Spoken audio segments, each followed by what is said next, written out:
Welcome to Cut to the Chase, where we talk about compelling legal, regulatory, and public interest information and news. Your host is Greg Goldfarb, an attorney, entrepreneur, investor, and activist.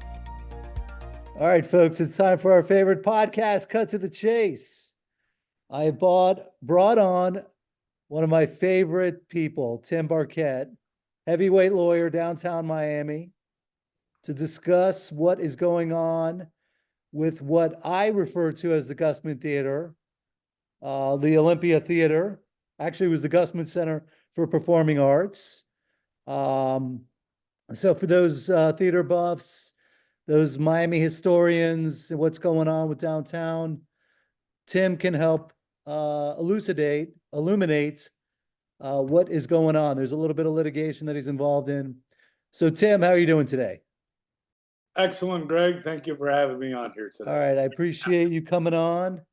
And, this theater was built in the 1920s. My parents actually used to go on dates to this theater. I know you know my father, Max Goldfarb. And so this theater has a warm, fuzzy spot in my heart, and I want to see it thrive. And what's going on? Well, I'm glad you mentioned that. Actually built in 1924. And for the history buffs, this was the first air-conditioned building in the city of Miami. It was built by Publix Theater Company back in the early 20s. And it lived for many years. Started off as silent films. Eventually, in the mid-70s, it was scheduled to be torn down and made a parking garage. And a tremendous philanthropist, you mentioned his name, Maurice Gusman, who was an amazing philanthropist from Miami. He used to own Coppertone. You may be familiar with the Gusman Theater that he anonymously tried to build back at the same time frame. But in 1974, he heard this theater was going to be torn down. And then, like you said, Greg, those of us that have been in it recognize it as probably one of the most beautiful theaters, I would say, in all of Florida. There's a sister theater or something like it in Tampa, not quite as big. But Maurice heard it was going to be torn down, and he thought it was the most beautiful place in Miami. And he bought it, and he bought it to preserve it. And he hired an architect, Lapidus, to rebuild it. And in 1974 or 75, during that time frame, he spent $5 million, and he rebuilt the entire theater. And he sat on the board of the Philharmonic Orchestra in Miami. And he actually donated the theater to them for a couple years.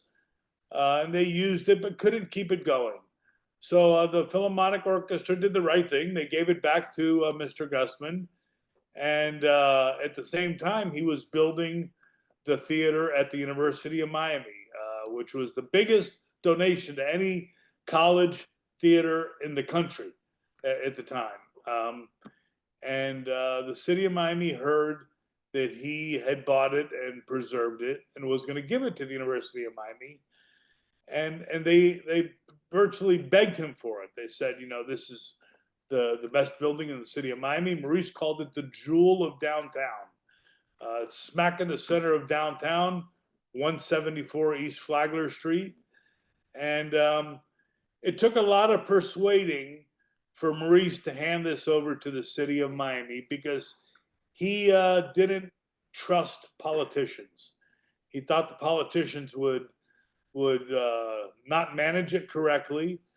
And at the time, the mayor was Maurice Ferrer, and he solicited a good friend of Maurice Ferrer's to help persuade him to donate the theater to the city of Miami. And that was Mitchell Wolfson, another fine patriot of the arts. We know the Wolfson campus for Miami-Dade Community College downtown.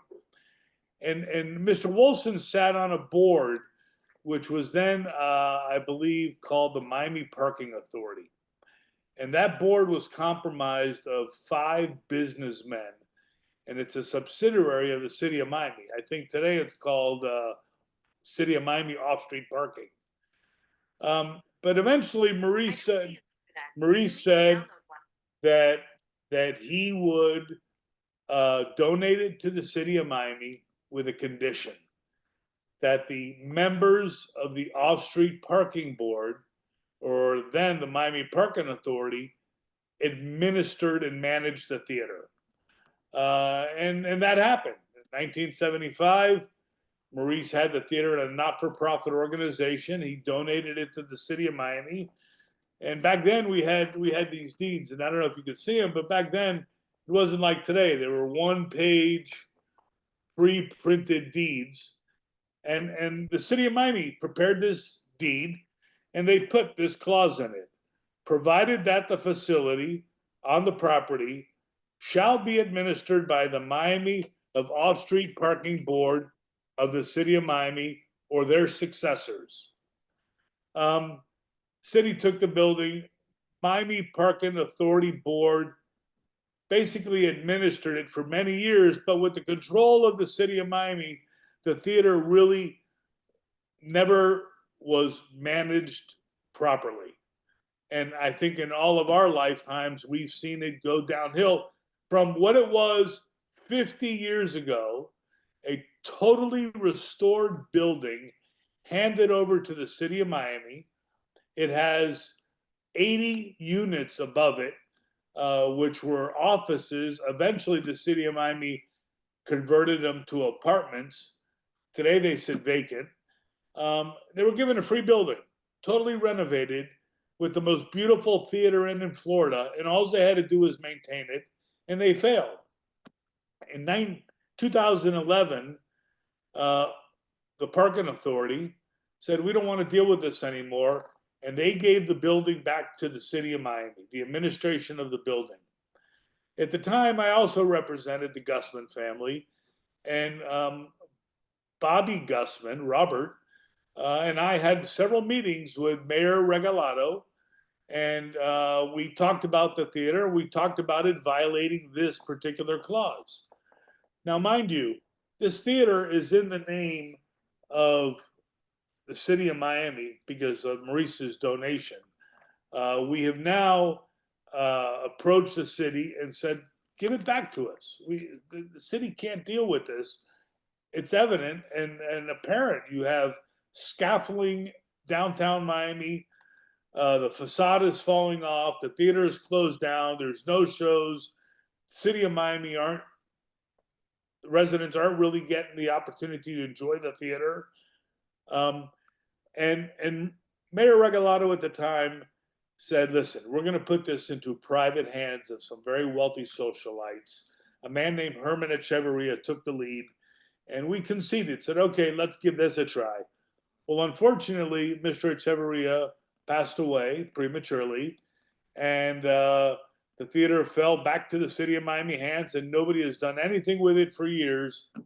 And one day, Bruce Gusman was walking downtown, and there was a sign on the door, and it said, City of Miami, notice of violation, repair or demolish.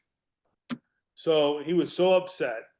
He came to my office, walked straight to my office with this sign and said, look, we have to save this. This is my family's legacy. My grandfather donated this with good intentions. He called it the Jewel of Miami. It is literally the heartbeat of downtown Miami, Greg. I promise you right now, your office has been downtown Miami for decades. So has mine. We know what a dump downtown is. But if you get this theater up and running and you have 1,700 patrons come in several nights a week with all the new dining and all the new restaurants, it is the heartbeat that will let Miami run properly. So we went to now Mayor Francis and Suarez, and we asked them, listen, we're not blaming the city administration. The city has grown in leaps and bounds. Keeping up with our growth spurt is a very difficult task.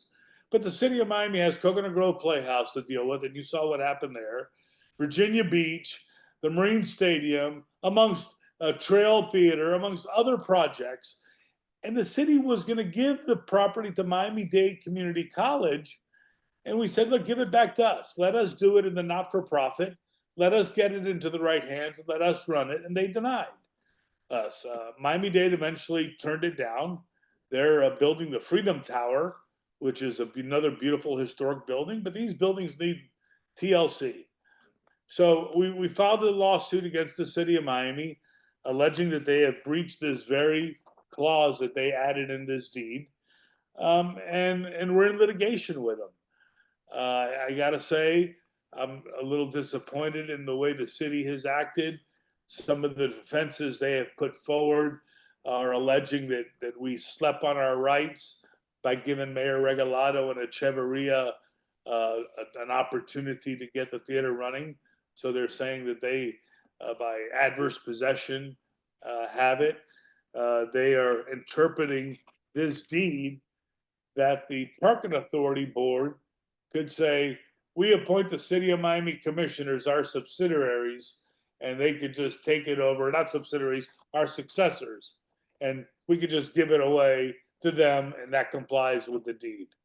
Obviously, that's lacks common sense. Maurice would have never donated it. He didn't want the commissioners to deal with it. So that's where we're at. We're in litigation with the city of Miami, and we think we're right. We want good things for the theater. It's the jewel of Miami and the heartbeat of downtown. We've had several,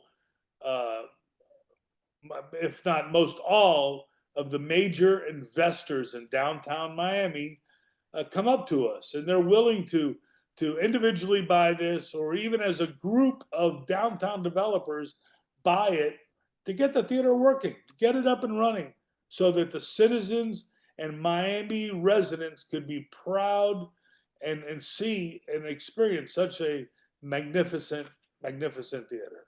Now, I have been chasing you down for a long time to come onto my podcast and talk about this, because this is near and dear to both of us. Like you said, we're both downtown guys. We've been there for decades. We walked past this.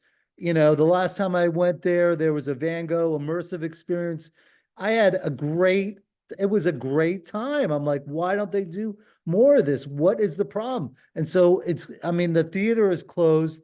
And when I say I've been chasing you down, I'm hoping that somebody hears this podcast and we're not talking about winning the litigation, winning money. We're talking about getting this jewel back to where it should be.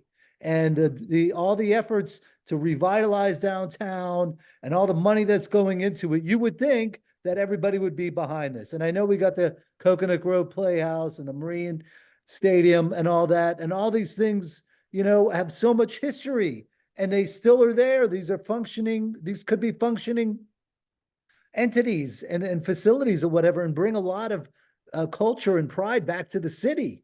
So I'm holding back my disgust for this. All right. So you said that you went to them, you said, hey, give it back to us. Let us run it. I don't understand why the city wouldn't say, please take this off our hands. Go for it. We'll help you out. So what they said was they wanted the community college to run it. They wanted to give it to Miami-Dade Community College, and then Miami-Dade respectfully turned them down. And since that, 3 or 4 years have passed. We're still waiting. If you go there now, the old they have netting nailed up to the side of the buildings to prevent the bricks from falling down.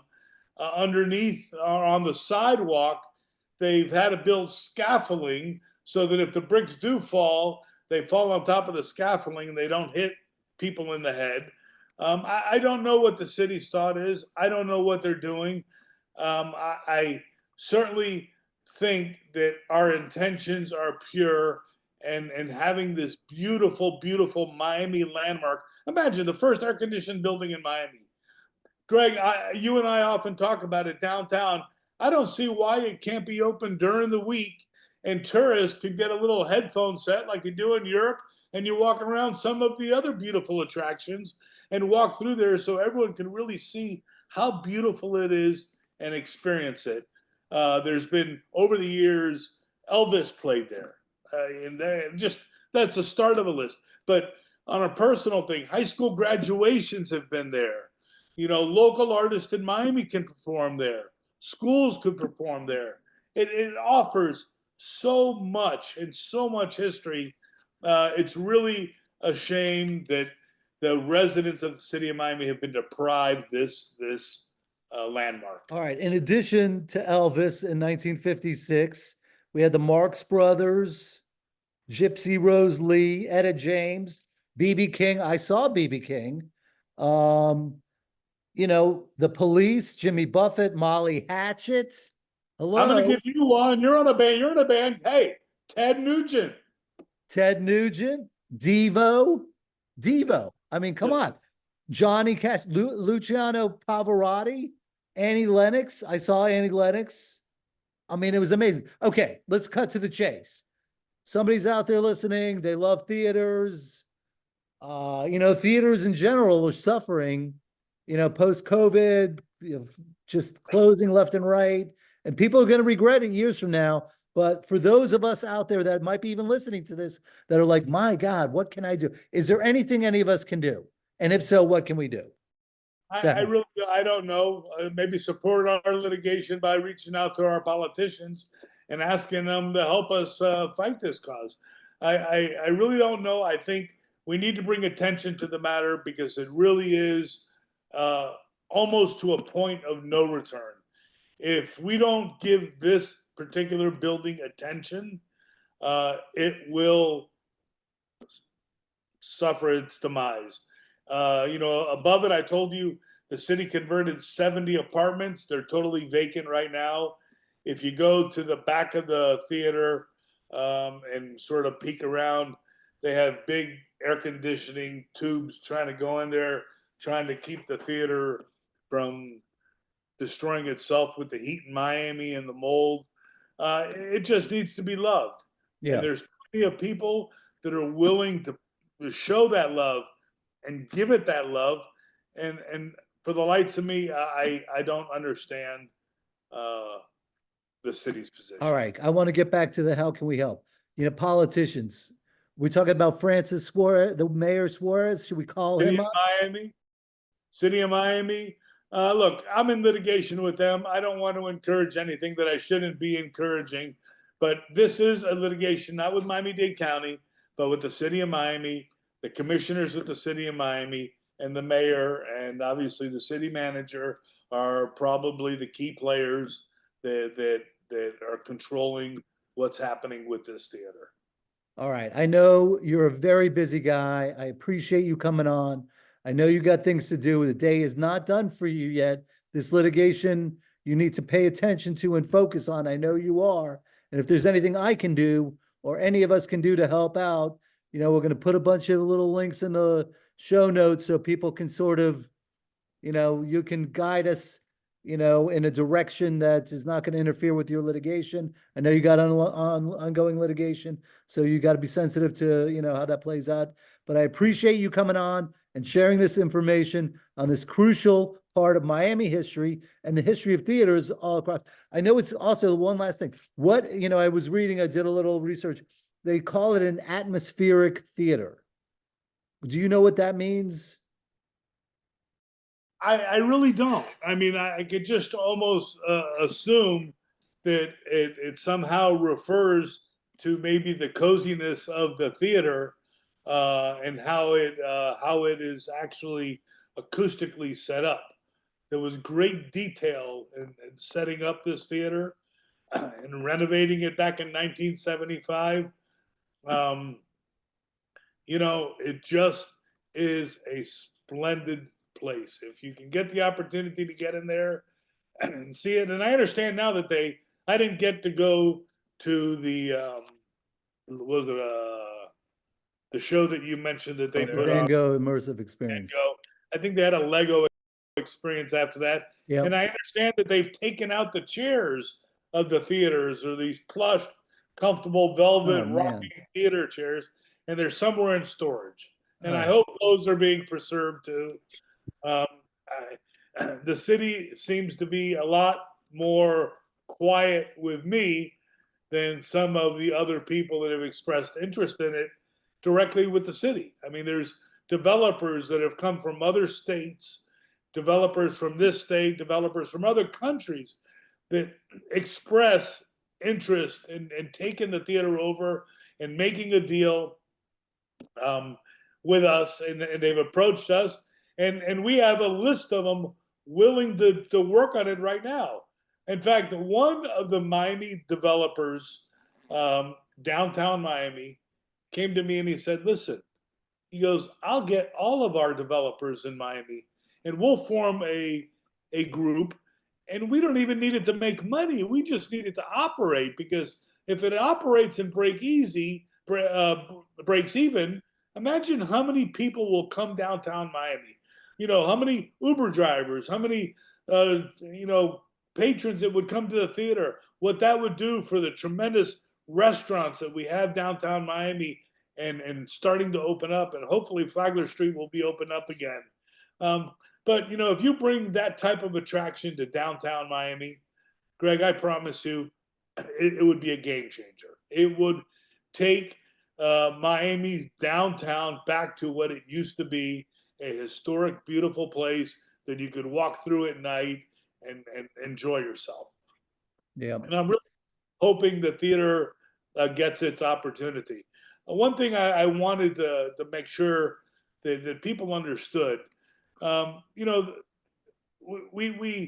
there's two litigations, and I don't want to get deep into it. We have one on appeal at the 3rd DCA, and we have one case going in the 11th Circuit Court. It's the Gusman, Maurice Gusman. It's his grandkids who are trying to preserve his legacy. If you walk to that theater right now, you won't see Gusman's name anywhere on it. The scaffolding blocks it. They brought it back to the Olympia Theater. Imagine the public policy that you're setting. People like Maurice Gusman donating a theater, and here, within 50 years of donation, which is really not a long time in history, it's completely run down. Your name is removed on it. Your wishes are not being followed. And you spend $5 million in 1975 restoring it to a brand new building. And it's like a teenager getting a brand new sports car. If he doesn't pay for it, he's not going to love it and take care of it. And before you know it, and that's what's happened here. The grandkids, who are tremendous people, I've known them for a very long time, Bruce, Robert, and Jackie. This is going to go back into a not-for-profit organization. Maurice had it in a not-for-profit organization. The grandkids still administer a Maurice Gusman not-for-profit organization that he left money in, and they give money to charities, and mostly local charities. And they've been doing that for 50 years with their grandfathers. This is not a money grab. This is just like we welcomed the opportunity when we thought Herman Echeverria was going to bring it into the private hands. We thought that would be a great thing, and he could have an opportunity to get investors to give money and donate money. That's what we want.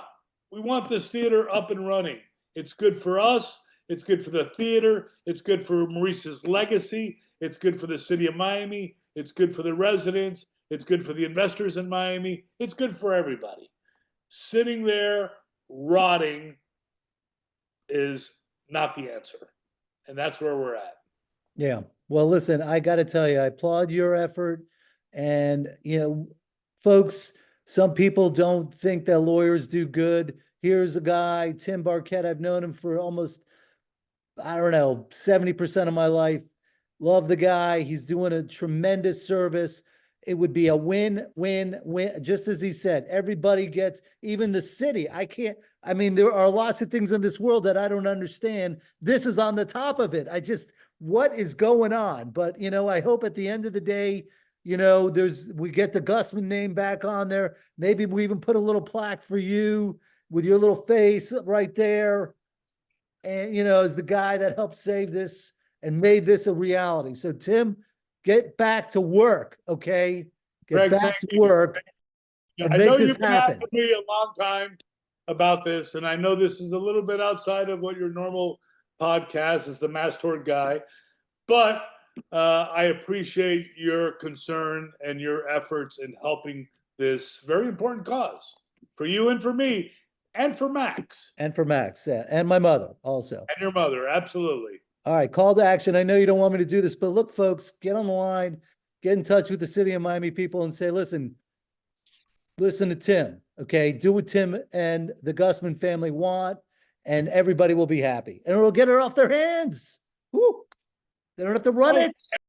And it'll bring back a beautiful thing to the city of Miami, and the city can get on to some of the other projects. Greg, Virginia Beach, the Marine Stadium. How beautiful is that Marine Stadium? It has the best view of the city of Miami. Look how it sits. Well, that'll be your next podcast. That'll be your next podcast. All right. Thank you. And thank you, everybody, for helping us. All right, Tim, you go back to work. Like I said, you're a busy man. We need you to be busy to make this a reality. Yes, And sir. that'll do it for this. What's that? Yes, sir. Yes, sir. That's what I like to hear from you. Yes, sir. Okay. Nothing else. All right. That'll do it for this episode of Cut to the Chase. Call the people, call your politicians in the city of Miami. Tell them to make it a reality. All right. Let's stop farting around here. We're wasting time. 3 years closed down. Where are the seats? My God, my parents used to go on dates there, movies, Elvis Presley, Johnny Cash. What are we talking about? History. That's what shapes us. Okay. First air-conditioned building in the city of Miami. Could you imagine not being in a building with no AC in Miami? Oh my God. All right. That'll do it for this episode of Cut to the Chase. Everybody, I already gave you your CTA. So go and make it a reality. All right. Tim, thank you. God bless. Take care, Greg. That's all for this episode of Cut to the Chase. But before you go, will you open up your podcast app and give us a 5-star review? You can also leave a comment about what you liked most or other topics you'd like us to cover. And please be sure to subscribe so you don't miss any upcoming shows. Thanks, everybody. Be safe out there.